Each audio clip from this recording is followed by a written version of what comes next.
আমরা liquid state পড়ছি কেমিস্ট্রিতে। তোমাদের সিলেবাসে লিকুইড স্টেট সম্পর্কে বিশাল একটা কিছু নেই, কমই আছে, কিন্তু সেটুকু তো পড়তে হবে। যেমন ধরো ভেপার প্রেসার সম্পর্কে আছে, যেটা তো ভিডিও আমি পাঠিয়েছি, যেটা ক্লাস 12 এর সলিউশনের চ্যাপ্টারের আছে, সে একই জিনিস। তো সারফেস টেনশন জিনিসটা কি, আমরা হয়তো লক্ষ্য করে থাকবো যে আমরা যখন কিছুটা জলকে হাতে নিয়ে উপরের দিকে ছুঁড়ে দিচ্ছি, জলটা নিচে পড়ছে, তখন গোল গোল গোল গোল হয়ে পড়ছে, স্ফেরিক্যাল শেপ নিয়ে। দ্বিতীয়ত, আমি যদি একটা খুব সরু নলকে জলের মধ্যে ডোবাই, জলটা কিছুটা উপরের দিকে উঠে যাবে এবং তার যেটা জলের যেটা সারফেস সবসময় কনকেভ বা অবতল হয়, পারদের যেটা উপরের তল সেটা কনভেক্স হয়। এইসব ঘটনাগুলোকে আমি ব্যাখ্যা করবো কি করে? যে প্রপার্টি অফ লিকুইড দিয়ে এটাকে আমি এক্সপ্লেন করতে পারি, সেটা হচ্ছে সারফেস টেনশন। বিষয়টা কি বুঝিয়ে বলা যাক। জল নিয়ে ডিল করছি। প্রথমে ধরা যাক এই পাত্রটার মধ্যে জল আছে, তো এখানে কিছু মলিকিউল আছে যারা এই সারফেসে আছে, আর কিছু মলিকিউল আছে যারা বাল্ক মানে ভেতরের দিকে আছে। তো এই যে ভেতরের মলিকিউল গুলো, এরা অন্যান্য মলিকিউল গুলোর সাথে যে ইন্টারঅ্যাকশনটা ফেস করবে, তার ফলে এদের মধ্যে কোনো নেট ফোর্স কাজ করবে না। কিন্তু ইন দা বাল্ক মানে উপরের দিকে যে সারফেস মলিকিউল গুলো রয়েছে, তারা তো একটা নেট ফোর্স পাবে নিচের দিকে। হ্যাঁ, উপরের দিকেও ভেপোরাইজেশনের জন্য কিছু মলিকিউল থাকবে, সেটা কম। তাহলে ঘটনাটা কি দাঁড়াবে ultimately? There is no resultant force in case of the molecules in the bulk, মানে ভেতরের দিকে যারা আছে। কিন্তু the surface molecules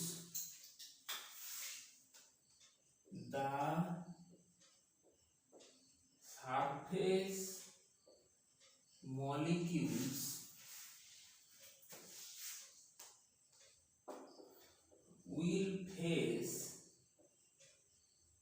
a downward pull. কেন না, যেহেতু সেখানে একটা আনব্যালেন্সড ফোর্স আছে যেটা নিচের দিকে কাজ করছে, এর ফলে the surface is stretched, টান হয়ে আছে, and যেন as if it is in a state of tension which is called surface tension. এই নিচের দিকে টানটা, এটাকেই বলা হয় পৃষ্ঠ টান বা surface tension, which is called surface tension. এবার যেহেতু এই সারফেসটা একটা টেনশনের মধ্যে আছে, স্ট্রেচড হয়ে আছে, তাহলে এ কি চাইবে? the surface will try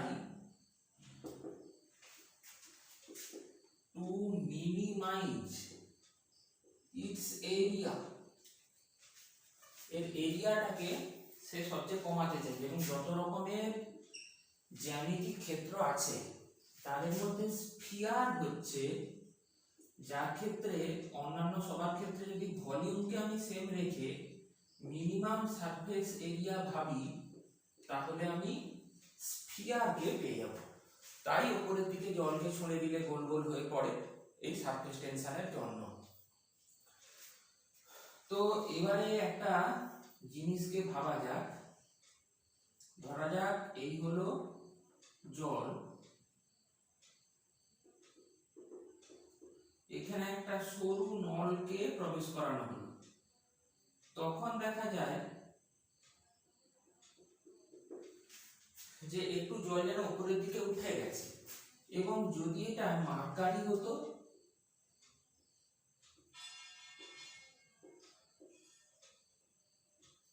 তাহলে দেখা যেত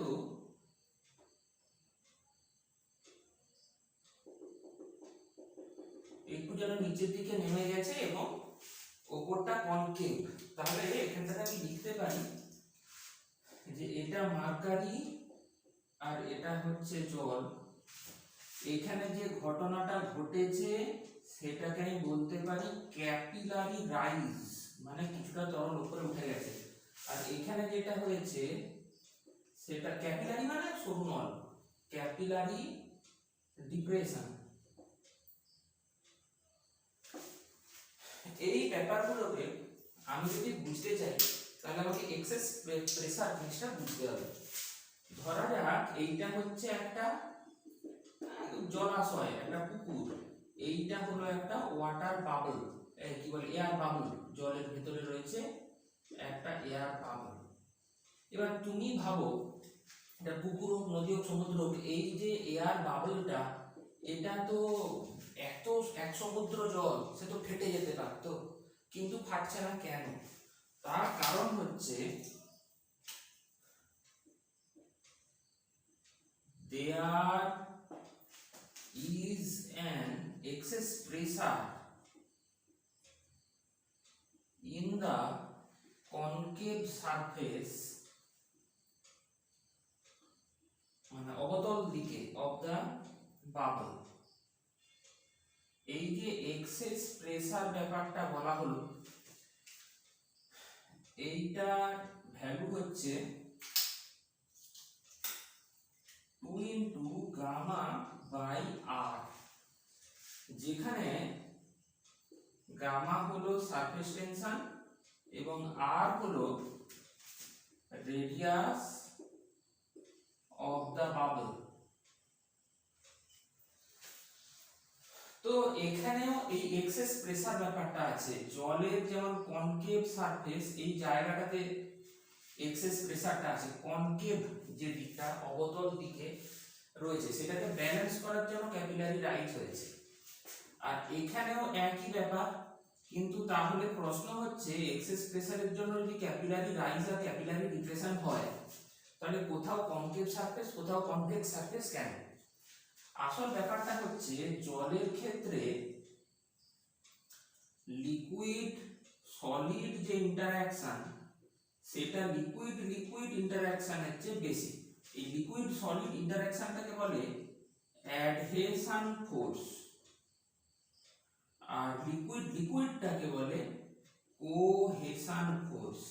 আর এক্ষেত্রে যেটা হয় সেটা হচ্ছে ওই লিকুইড সলিড যেটা ইন্টারঅ্যাকশন তার চেয়ে লিকুইড লিকুইড ইন্টারঅ্যাকশনটা বেশি। এই ডিফারেন্সটার জন্য এই ঘটনাটা লক্ষ্য করা যায়। যাই হোক, যেটা বলছিলাম যে সারফেস টেনশনের এই আলোচনাটার আগে যেটা বলছিলাম সারফেস টেনশনের কাকে বলে ওটা বোঝানো হয়েছে। সারফেস টেনশনের ইউনিট কি? ইউনিট অফ সারফেস টেনশন হচ্ছে ডাইন পার সেন্টিমিটার বা নিউটন পার মিটার, এইরকম হলো। তো এই ক্ষেত্রে তোমাকে আরেকটা টার্ম শিখতে হবে, সেটা হচ্ছে সারফেস এনার্জি। এই জিনিসটা কি চলো এটাকে একটু ডিফাইন করে দিই। It is the energy required to create unit surface area। Unit surface এরিয়াকে ক্রিয়েট করার জন্য বা এক্সটেন্ড করার জন্য, বাড়ানোর জন্য যতটা এনার্জি লাগে, এটার ইউনিট হচ্ছে আর্ক পার সেন্টিমিটার স্কয়ার। আবার এটাকে যদি ভেঙে লিখি তাহলে আর্ক মানে কি হলো dyne centimetre by centimetre square equals dyne per centimetre. তাহলে এখান থেকে আমি কি বলতে পারি, surface tension and surface energy এই একই তো ইউনিট ছিল না, এই ডাইন পার সেন্টিমিটার, আর নিউমেরিক্যালি দ্য সেম।